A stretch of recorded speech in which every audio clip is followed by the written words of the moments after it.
good morning ලැබුවා වූ මේ අලුත් අවුරුද්ද ඔයාලට සාමය සතුට පිරි සිතුම් පැතුම් මිටුවන සුබම සුබ නව වසරක් වේවා කියලා මම මුලින්ම උදෙම ප්‍රාර්ථනා කරනවා.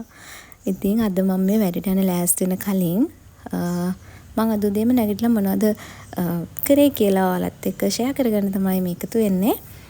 ඉතින් අද උදේම නැගිටිද්දී පාන්දර 5යි වෙලාව පහට නැගිටලා මම මුලින්ම මගේ gratitude channel එක අරගෙන මම ලිව්වා මට මේ අවුරුද්දේ ලබා ගන්න ඕන මගේ අරමුණු achieve කර ගන්න ඕන දේවල් මගේ goals ටික මම ලියාගත්තා. මතක් කර කර ලියාගත්තා. එකින් එකට ගලප ලියාගත්තා. ඒ ලියාගෙන ඊට පස්සේ විශ්වයට ස්තුති කරලා මගේ manifestation ඒ වගේ visualization අන්න ඒ වගේ දේවල් කරා. මොකද ජනවාරි පළවෙනිදාවක් කියන්නේ සාමාන්‍ය අවුරුද්දක හොඳම දවස කියලානේ අපි කියන්නේ. ඒ වුණාට එහෙම කියන්නත් බෑ. මොකද හැම දවසක්ම අපිට ජනවාරි පළවෙනිදාවක් කරගන්න නම් තමයි හොඳ. ඒ විදිහටම ආරම්භ කරනවා නම් හැම දවසක්ම සුබයි. හැමදේම හරියනවා. ඒ වගේම තමයි තමන්ගේ ආගමිකවතාවත් කරන එක තමන් අදහන්නේ කුමන ආගමක් වුණත් ඒක භක්තියෙන් කරනවා නම් අනිවාර්යෙන් අපි හිතන පතන හැමදේම ළඟා කරගන්න විශ්ව ශක්තිය අපිට උදව් කරනවා. ඉතින් මම ඊට පස්සේ මගේ ස්ක්‍රිප්ටින් එක ගත්තා. මගේ goals වලට අදාළව තමයි මම මේ වර්ෂේ පුරාවටම ස්ක්‍රිප්ට් කරන්නේ.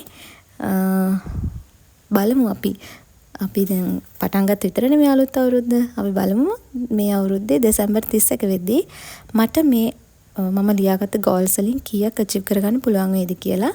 මම අනිවාර්යෙන් ඒවත් ඔයාලත් එක්ක share කරගන්නවා.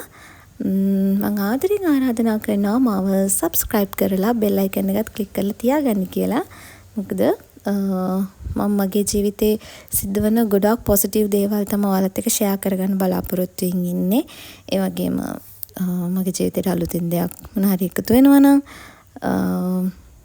කොහේ හරි travel එකක් හරි එහෙම නැත්නම් lifestyle හරි මොන හරි එක කැටගරි එකක් නැහැ. ගොඩාක් දේවල් දිනනවා. ඉතින් මම සතුටින් ඉන්න හැම මොහොතකම මම ඔයාලට ස්තුති කරනවා වගේම මම ඔයාලත් එක්ක හැමදේම ෂෙයා කරගන්න බලාපොරොත්තු වෙන ගොඩාක් ආදරෙන් මගේ channel එකට මම පිළිගන්නවා. ඒ හින්දා ඉතින් ඔන්න ඔය විදිහට මගේ වැඩ කටයුතු සියල්ල ඉවර කරලා මම දැන් යන්න රෙඩි වෙන ගමන් ඉන්නේ. අද outfit එක ඔන්න ඕක තමයි මගේ ඔයාලා දන්නවා ඇති මම ප්‍රෙග්නන්ට් කෙනෙක්. ඉතින් ඒක නිසා මෙන්න මේ වගේ ලස්සන ගමක් ගත්තා. මොකද ප්‍රෙග්නන්සි එකෙන් පස්සෙත් මට මේ වගේ ගවුම් අඳින්න ආස නිසා මෙන්න මේ වගේ ගම තමයි ගත්තේ.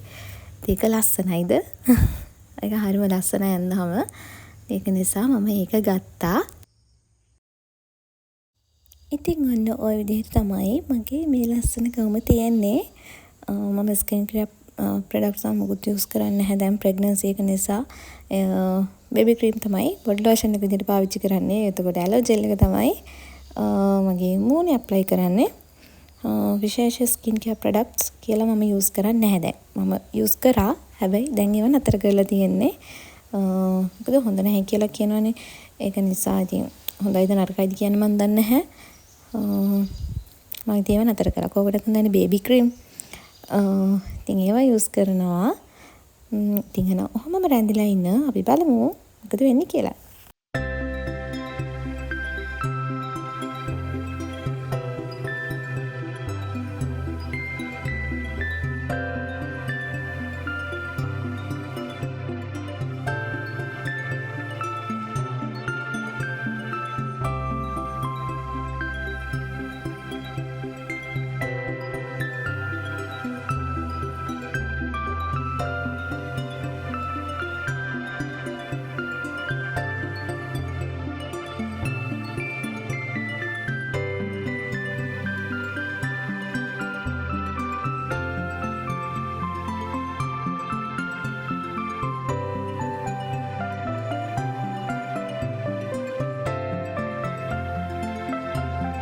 හරි එහෙනම් ඉතින් මම වැඩට යන ගමන් ඉන්නේ හස්බන්ඩ් එක බයික් එකේ තමයි යන්නේ.